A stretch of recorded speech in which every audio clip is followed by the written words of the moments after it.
here are my plans for the stock.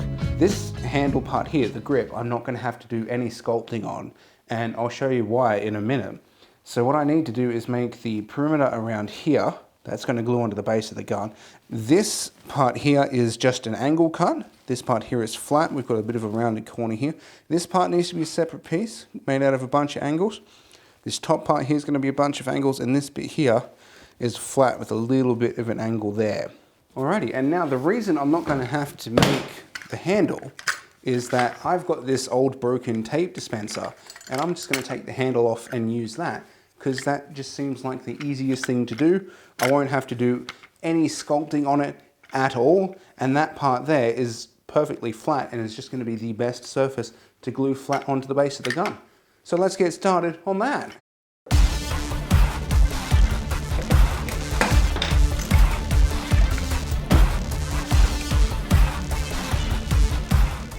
Okay, so looking at my plans, the easiest thing to do first is going to be to cut that bevel.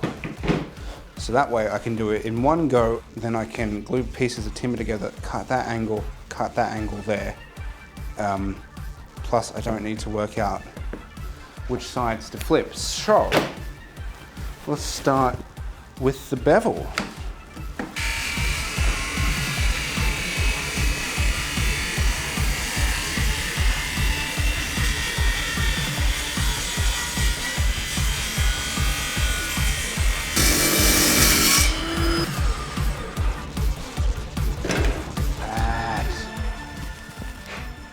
After I cut the bevel, I cut the rest of the angles I need to make up the butt end of the gun.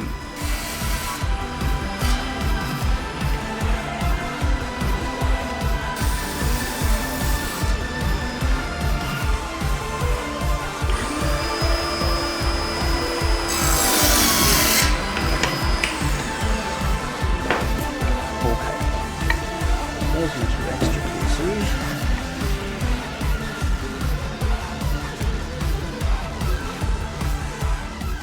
To achieve the height that I need for this component, I laminate a second piece of timber to the top of the beveled piece.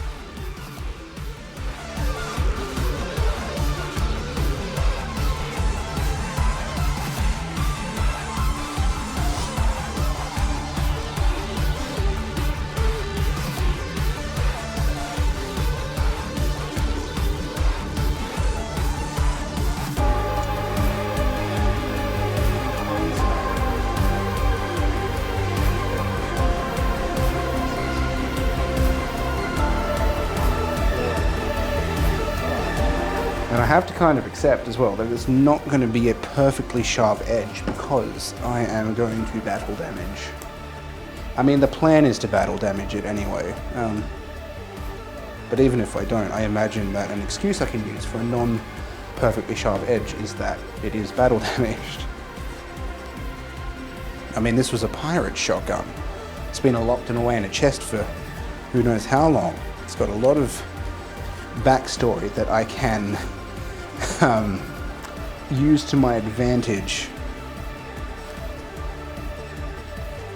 And while that dries, I can cut out the pieces for everything else.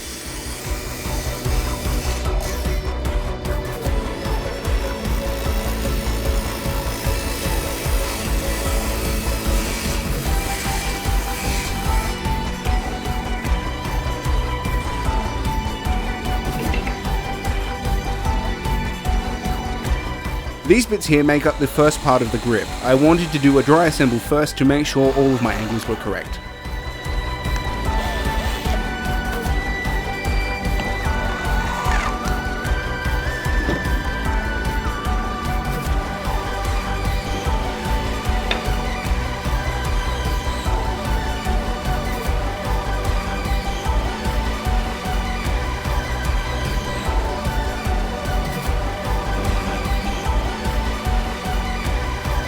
Instead of making the stock in one piece and cutting a detail line into it later on, I cut a piece at an angle so that I could bevel it and then glue on the top part later.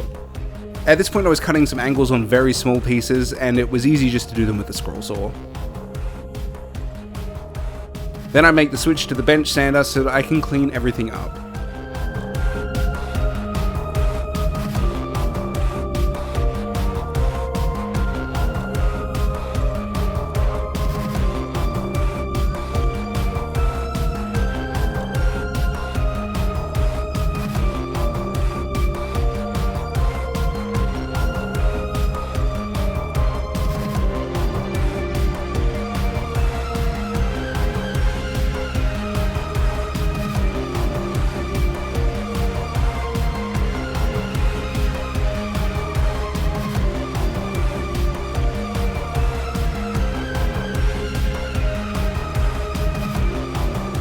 Okay, so at the moment, the butt and handle of the gun are in about 13 different pieces, and I need to get them into one piece. I'm going to start by doing the very butt end of the gun that goes up against your shoulder.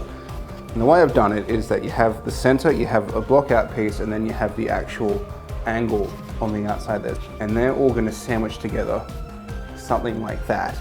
But I need to get everything symmetrical on both sides. To get everything symmetrical, I could try and just glue it and eyeball it, make sure it looks pretty neat. But I have a way that I think is going to make it easier to get symmetrical on both sides. So what I'm going to start by doing is I've lined up these chunks here where they need to go. I definitely forgot to finish explaining this while I was filming. My plan was to drill a series of holes that I could then thread a dowel through, and that would line up everything symmetrically. Maybe it did take a little bit longer than just eyeballing it, but I'd rather know that it's accurate instead of just hoping nothing moves while I glue it.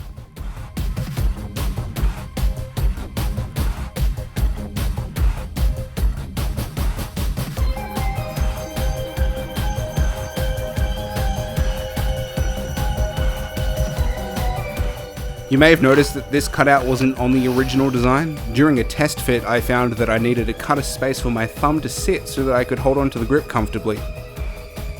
Okay, so I have everything ready to go to assemble the handle slash butt of the gun.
Some of the bevels were easier to do on the bench sander. I could take little bits off at a time instead of worrying about taking too much off in one go with a table saw.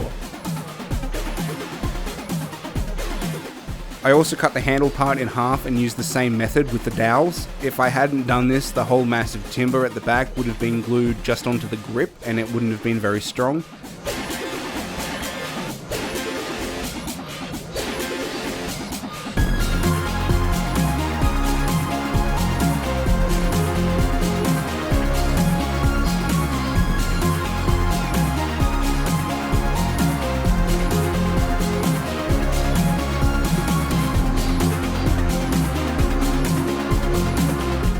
Off camera I sprayed everything with a filler putty and just kept sanding. Now that everything was in a decent shape, I can glue it together.